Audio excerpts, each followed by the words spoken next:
Assalamualaikum warahmatullahi wabarakatuh. Alhamdulillah, alhamdulillah, alhamdulillah. Pertama tempat yang puji beserta syukur kepada Allah Subhanahu wa taala yang mana berkat rahmat Allah juga pada siang hari yang berbahagia ini kita masih diberi nikmat kesehatan kesempatan sehingga kita dapat berkumpul di rumah Allah ini dalam melaksanakan fardu Jumat secara berjemaah. Selawat dan salam marilah kita sampaikan kepada junjungan besar Muhammad SAW dengan mengucap Allahumma sholli ala Muhammad wa ala Muhammad. Semoga di yaumil akhir kita akan menerima semua doa. Amin amin ya rabbal alamin. Baik bapak-bapak, saudara serta anak-anak sekalian, sebelum khotib nantiba ada beberapa informasi dan pengumuman yang akan disampaikan. Yang pertama, tak bosan-bosannya akan disampaikan dikarenakan saf di depan masih banyak yang kosong. Kepada bapak-bapak, saudara kami yang baru datang, dipersilakan untuk dapat mengisi safnya lurus dan rapat. Untuk selanjutnya, karena pada posisi bulan Syawal, kami atas nama pengurus dan panitia Ramadan mengucapkan minal aidin wal faizin, mohon maaf lahir dan batin. Baik, untuk selanjutnya akan kami sampaikan laporan keuangan masjid kita. Saldo per tanggal 28 Maret berjumlah sebesar Rp30.335.000.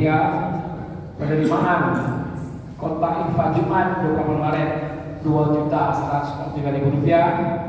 Setoran jumlah tetap Rp500.000. Pengeluaran merapikan batu bata kita yang berserakan di belakang sebesar Rp200.000. Honor takmir masjid Maret 2025 Rp3.500.000. Angkut sampah bulan Maret 2025 Rp30.000. Beli air mineral gas Rp840.000. Biaya lain bulan Maret Rp67.000. Pelunasan vakum cleaner yang rencananya kita kredit karena kita dapat bonus kalau seandainya kita bisa melunasi, maka kita akan dipotong sebesar Rp1 juta. Kita lunasi bulan ini sebesar Rp13 juta dari 17 juta rencananya.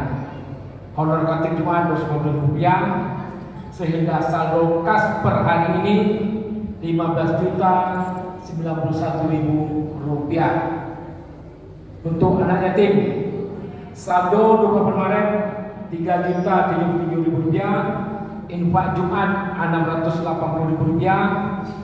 Tambahan satu untuk anak yatim 2 orang Rp2 juta, sehingga saldo untuk hari ini 4 April 2025 sebesar Rp1.557.000. Untuk khotib hari ini Haji Abu Nawar Husin, apakah bapaknya hadir?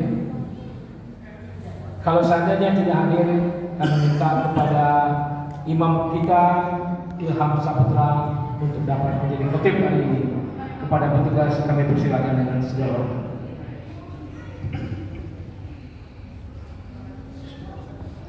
Inna Allah wa malaikatahu yusalluna 'alan nabi ya ayyuhalladzina amanu sallu 'alaihi wa sallimu taslima. Assalamualaikum warahmatullahi wabarakatuh. Allahu Akbar, Allahu Akbar, Allahu Akbar, Allahu Akbar. Asyhadu an la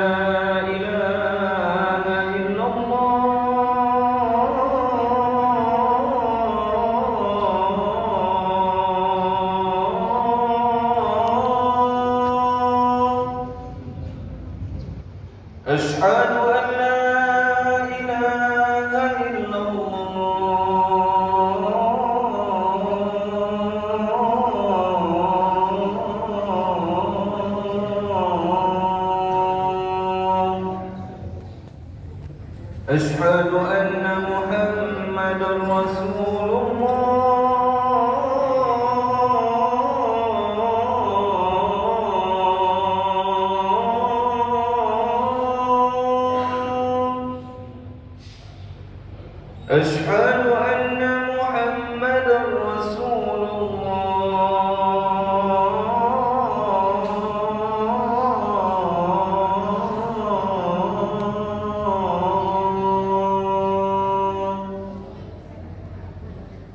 حي على الصلاة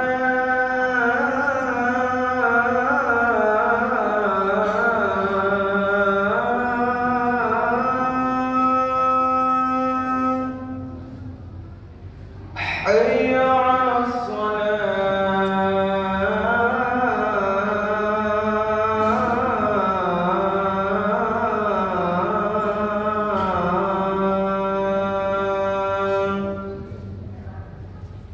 حي على الفلاح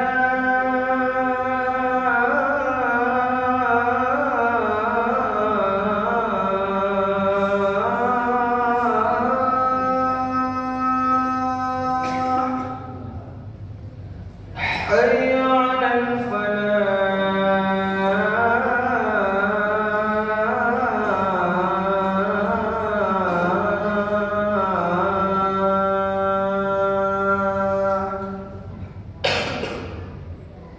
الله أكبر الله أكبر لا إله إلا الله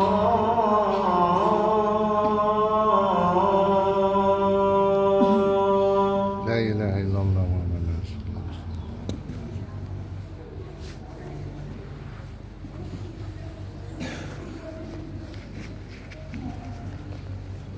الحمد لله الحمد لواجب العطية، والصلاة على خير البرية وعلى آله وأصحابه ذوي النفوس الزكية. أشهد أن لا إله إلا الله وحده لا شريك له، وأشهد أن محمدا عبده ورسوله. اللهم صل وسلم على سيدنا محمد وعلى آل سيدنا محمد. فيا عباد الله أيها الحاضرون، اسمعوا قوله تعالى في كتابه الكريم العظيم، وهو أصدق القائلين: أعوذ بالله من الشيطان الرجيم، بسم الله الرحمن الرحيم. يا أيها الذين آمنوا اتقوا الله حق تقاته ولا تموتن إلا وأنتم مسلمون. وقال تعالى في آية أخرى: يا أيها الذين آمنوا اتقوا الله وقولوا قولا سديدا يصلح لكم أعمالكم ويغفر لكم ذنوبكم ومن يطع الله ورسوله فقد فاز فوزا عظيما. صدق الله العلي العظيم. أوصيكم ونفسي بتقوى الله وطاعته لعلكم تفلحون. Ma'asyiral hadirin sidang jemaah yang insyaallah dirahmati dan dimuliakan Allah Subhanahu wa taala. Syukur alhamdulillahirabbil alamin.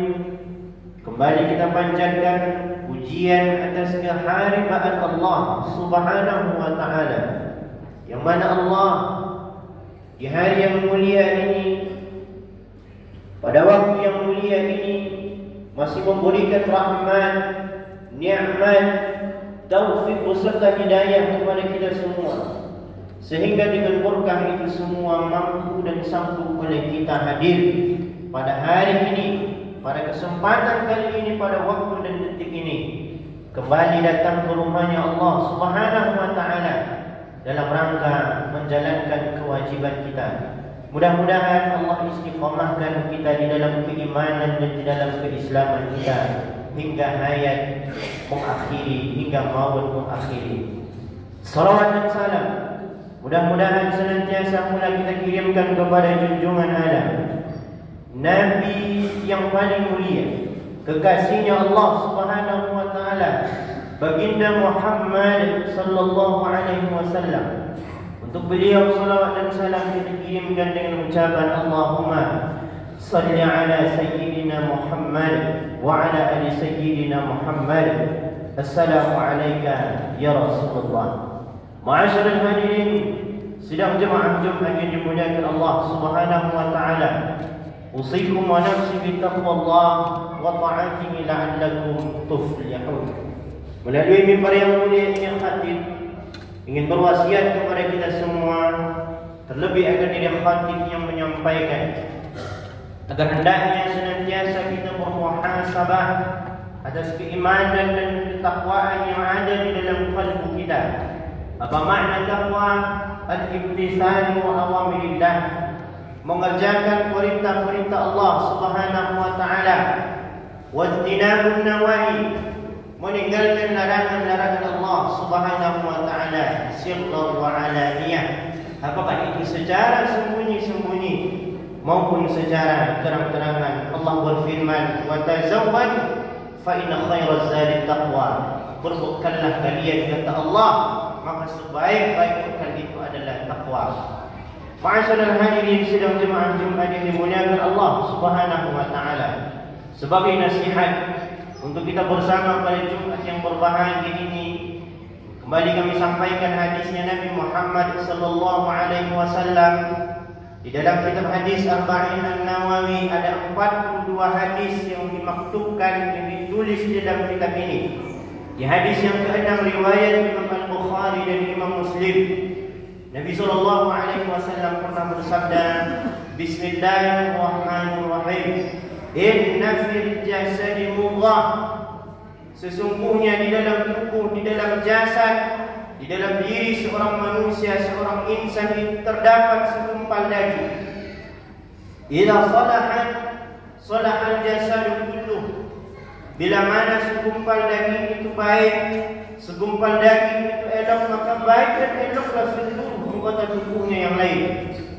Wa idza fasadat fasadal jasadu kulluh.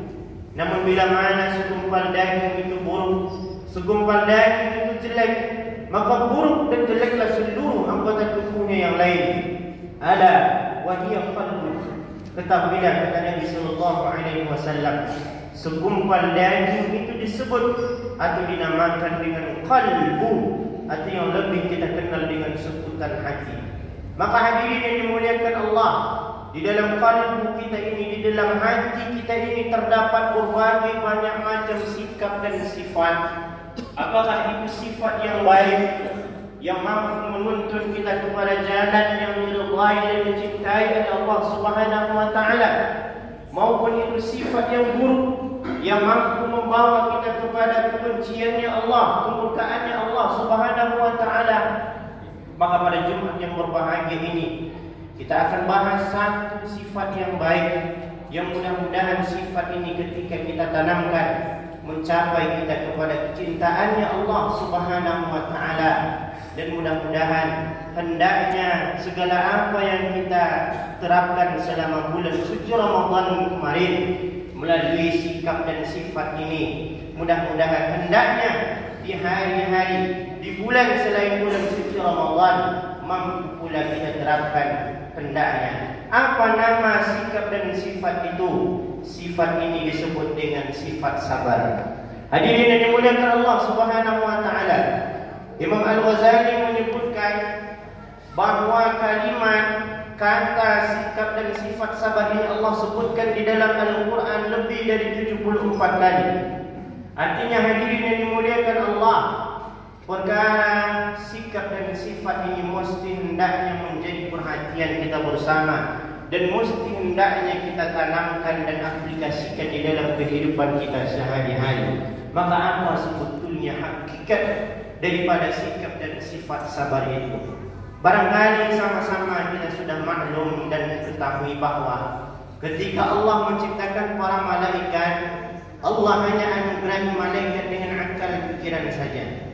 Sehingga bahawa malaikat itu Allah jelaskan di dalam Al-Quran surah At-Tahrim ayat yang ke-6, bahawa mereka la ya'sunallaha ma'amarhum, mereka takkan pernah melanggar bermaksiat atas apa yang Allah perintahkan kepadanya. Namun kita manusia Allah anugerahi kita dengan akal pikiran, namun akal pikiran itu Allah barengi dengan hawa nafsu. Maka ketika orang meletakkan hawa nafsu lebih tinggi dibanding akal pikirannya, maka hawa nafsu inilah yang lebih condong membawa dia kepada hal-hal maksiat yang lebih cenderung membawa dia kepada hal-hal yang diharamkan oleh Allah Subhanahu wa taala. Maka salah satu sikap dan sifat yang mampu menahan hawa nafsu yang tidak baik itu adalah dengan kita memiliki, menanamkan sikap dan sifat sabar di dalam kehidupan kita sehari-hari. Para ulama membagi macam sikap dan sifat sabar ini menjadi 3 macam. Yang pertama, mesti hendaknya kita miliki sikap dan sifat sabar ketika ingin dekat, ketika ingin taat kepada Allah Subhanahu wa taala. Hadirin yang dimuliakan Allah Subhanahu wa taala, ternyata sikap dan sifat sabar ini tidak serta-merta kita butuhkan ketika kita dipuji oleh Allah Subhanahu wa taala. Tidak serta-merta kita butuhkan ketika musibah, cobaan Allah turunkan kepada kita. Namun ketika hendaknya di waktu yang kemarin, di masa yang lampau, di masa yang lalu, kita memiliki hal-hal kebiasaan yang tidak baik, kita sering melakukan hal-hal yang dibenci dan dilarang oleh Allah Subhanahu wa taala, maka timbul kecintaan kepada Allah. Allah turunkan hidayah kepada kita, maka timbul keinginan untuk dekat dan taat kepada Allah Subhanahu wa taala. Maka di dalam kondisi ini diperlukan hendaknya sikap dan sifat sabar. Kemudian hadirin yang dimuliakan Allah Subhanahu wa taala, kemarin sebulan full kita dididik oleh bulan suci Ramadan. Semua kebiasaan baik kita lakukan di bulan suci Ramadan. Apakah itu tilawahnya, apakah itu siyamnya pada siang hari, apakah itu qiyamnya pada malam harinya. Maka jangan sampai hendaknya kebiasaan baik yang kita lakukan selama bulan suci Ramadan ini, ketika kita sudah memasuki bulan Syawal, dikatakan kita kembali kepada fitrah, kembali suci. Maka kondisi suci ini jangan kembali dinodai dengan hal-hal yang diharamkan oleh Allah Subhanahu wa taala. Mari sama-sama kita jaga ibadah yang sudah kita lakukan selama bulan suci Ramadan kemarin. Kita jaga dan kita lakukan dan kita istiqamah di dalam ibadah tersebut di bulan-bulan yang lain ataupun di hari-hari yang lain. Apakah itu siamnya, apakah itu qiyamnya, apakah itu tilawah Al-Quran dan lain sebagainya. Dengan apa kita lakukan kebiasaan ini? Dengan apa kita akan istiqamah dengan kebiasaan yang baik ini selama bulan suci Ramadan? Kita mampu melakukannya di hari dan bulan yang lain.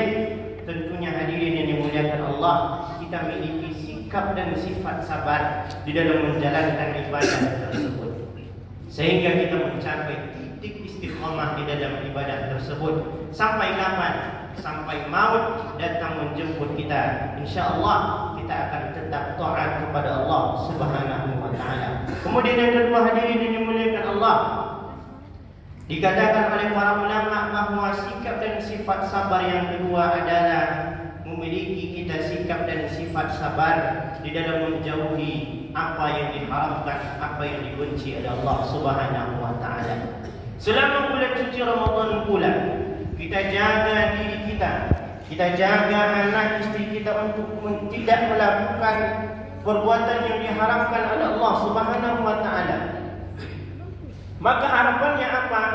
Harapannya adalah di bulan setelah bulan suci Ramadan, di bulan yang lain, di hari yang lain, kebiasaan untuk menjaga hal-hal yang haram itu, kebiasaan kita untuk menjaga diri kita untuk tidak melakukan hal-hal yang haram itu, mesti hendaknya kita jaga pula di bulan-bulan yang lain. Dengan apa kita lakukan hal tersebut? Dengan apa kita menjaga dan membentengi diri kita? Maka tentunya dengan kita memiliki sikap dan sifat sabar untuk menahan diri kita menjauhi perkara yang diharamkan oleh Allah Subhanahu wa taala tersebut. Kemudian yang ketiga, disebutkan oleh para ulama tersebut adalah bahawa mesti hendaknya kita memiliki sikap dan sifat sabar ketika diuji oleh Allah Subhanahu wa taala. Andai hari ini hadirin yang dimuliakan Allah, kita melihat saudara kita memiliki kebahagiaan, diberikan oleh Allah nikmat yang berlebih dibanding kita, Maka jangan sampai beranggapan bahwa Allah itu tidak sayang. Jangan sampai beranggapan bahwa Allah itu tidak adil. Karena ketika kita melihat saudara kita diberi nikmat lebih oleh Allah, sedangkan kita oleh Allah diuji dengan ujian yang berkali-kali. Allah uji dengan kita kepada kita dengan ujian yang rasa-rasanya tidak ada hentinya. Maka jangan sampai beranggapan Allah itu tidak adil kepada kita. Berprasangkalah baik kepada Allah Subhanahu wa taala bahwa ketika ujian, musibah, cobaan itu datang dan turun diberikan oleh Allah kepada kita, ketika kita beriman, taat kepada Allah, memang Allah berikan kepada kita ujian, pertanda Allah sayang kepada kita, pertanda Allah inginkan kebaikan itu datang kepada kita melalui ujian tersebut. Sesuai yang disebutkan oleh hadis Nabi Muhammad sallallahu alaihi wasallam, "May yuridullahu bihi khairan." Ketika Allah inginkan kebaikan, ketika Allah hendaki kebaikan kepada hamba-Nya, yusib minhu, kata Nabi sallallahu alaihi wasallam, terlebih dahulu Allah akan mengujinya apakah ia tetap beriman kepada Allah ataupun sebaliknya. Maka hadirin yang dimuliakan Allah Subhanahu wa taala, berprasangka baiklah kepada Allah Subhanahu wa taala bahwa apa yang kita alami itu datangnya daripada Allah Subhanahu wa taala, dan kembalikan semuanya hanya kepada Allah Subhanahu wa taala. Mudah-mudahan khutbah Jumat yang singkat ini memberikan hikmah untuk kita bersama. Mudah-mudahan hendaknya Allah berikan kepada kita istiqamah dalam menjalankan ibadah, apakah itu ibadah siyam kita ataupun ibadah qiyam kita dan lain sebagainya. Mudah-mudahan hendaknya Allah baru hentikan kebiasaan baik itu ketika maut menjemput kita. Fa'tabiru ya ulil absar la'allakum turhamun.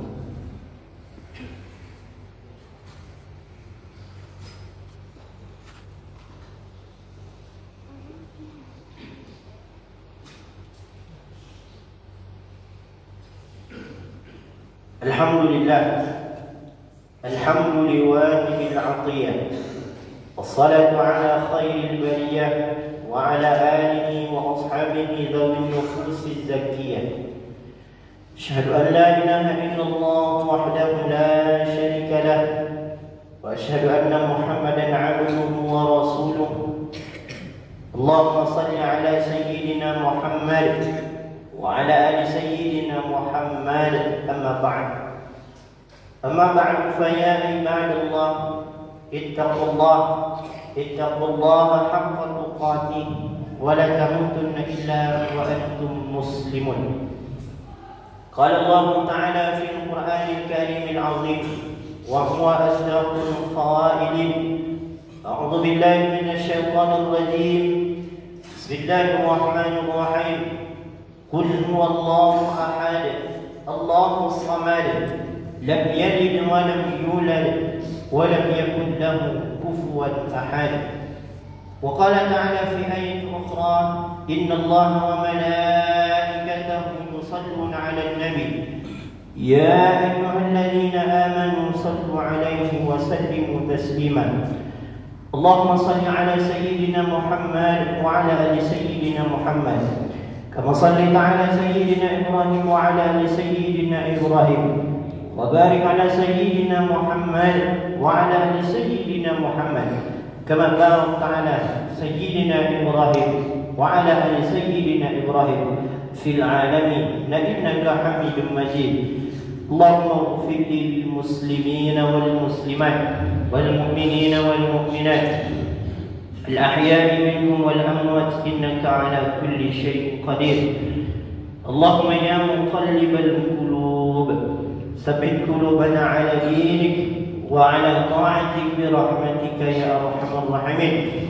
اللهم اجعلنا يا الله من عبادك الصالحين والشاكرين والصابرين. اللهم اجعلنا يا الله من عبادك الصالحين والشاكرين والصابرين. ربنا آتنا في الدنيا حسنة وفي الآخرة حسنة وقنا عذاب النار. عباد الله، إن الله يأمر بالعدل والإحسان وإيتاء ذي القربى وينهى عن الفحشاء والمنكر والبغي يعظكم لعلكم تذكرون. ولذكر الله أكبر.